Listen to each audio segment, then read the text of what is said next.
This is the Oklahoma City snowstorm on February 14th, 2021, and it's coming down pretty heavy.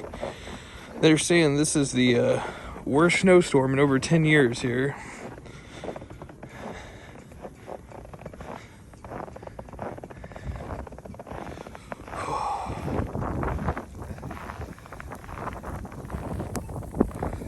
They say they got wind chills right now close to minus 40. And it is like a ghost town out here.